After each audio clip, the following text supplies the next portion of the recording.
सत्यनारायण कथा के 5वें और अंतिम अध्याय में सर्वज्ञाता सूत जी ऋषि और मुनि गणों को एक और कहानी सुनाते हैं। ये कहानी तुंगध्वज नामक एक राजा की थी जो प्रजापालन में व्यस्त रहता था। कुछ समय बाद राजा तुंगध्वज अपने नगर के पास के जंगल में शिकार के लिए निकले। शिकार के बाद राजा एक पेड़ के पास विश्राम करने के लिए रुके, जहां उनकी नजर कुछ लोगों पर पड़ी जो पूरी विधि विधान के साथ भक्ति में लीन होकर श्री सत्यनारायण भगवान की आराधना कर रहे थे। हमेशा की तरह अपने अभिमान में चूर राजा तुंगध्वज उस पूजा में शामिल नहीं हुआ और न ही भगवान को नमन करना जरूरी समझा। वहां मौजूद लोगों ने राजा को रोककर भगवान का प्रसाद भी दिया, लेकिन तुंगध्वज ने प्रसाद का अपमान करते हुए उसे लेने से मना कर दिया। कुछ समय बाद जब राजा तुंगध्वज अपनी नगरी पहुंचा तो देखा कि उनके प्रदेश में सब कुछ बर्बाद हो चुका था। पूरा नगर तहस नहस देख राजा तुरंत समझ गया कि यह सब सत्यनारायण भगवान के प्रसाद का अपमान करने का फल है। वह तुरंत उसी जंगल की ओर गया और बिना किसी देरी के उस पूजा में शामिल होकर भगवान का प्रसाद भी खाया।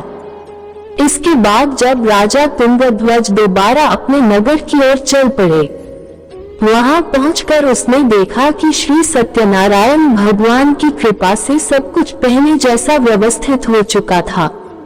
इसके बाद राजा तुंगध्वज ने लंबे समय तक सुख और समृद्धि के साथ अपना जीवन व्यतीत किया और फिर मृत्यु के बाद उसे स्वर्गलोक की प्राप्ति हुई। इस कहानी के बाद सूत जी ऋषियों को कहते हैं, हे मुनिगण, इस संसार में जो भी मनुष्य श्री सत्यनारायण भगवान के व्रत को करेगा उसकी सभी मनोकामना पूरी होगी। इस पूजा को करने से गरीब को धन की प्राप्ति, निसंतान को संतान का सुख प्राप्त होता है। वही मनुष्य अपनी मनोकामना पूरी होने के बाद जीवन के आखिरी वक्त में वैकुंठ धाम चला जाता है। आगे सूत जी कहते हैं, मैं अब आप सभी को इस व्रत को करने वाले लोगों के दूसरे जन्म के बारे में भी बताता हूँ। दूसरे अध्याय के वृद्ध ब्राह्मण ने अगले जन्म में सुदामा के रूप में जन्म लिया और मोक्ष की प्राप्ति की। वही दूसरे अध्याय के लकड़हारे ने निषाद के रूप में जन्म लेकर मोक्ष की प्राप्ति की। इसके अलावा तीसरे अध्याय के उल्कामुख राजा ने दशरथ के रूप में वैकुंठ की ओर प्रस्थान किया।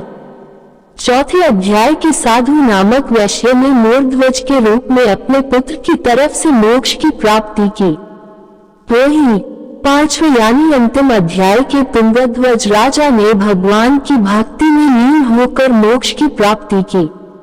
इस प्रकार श्री सत्यनारायण कथा का 5वां अध्याय संपन्न हुआ।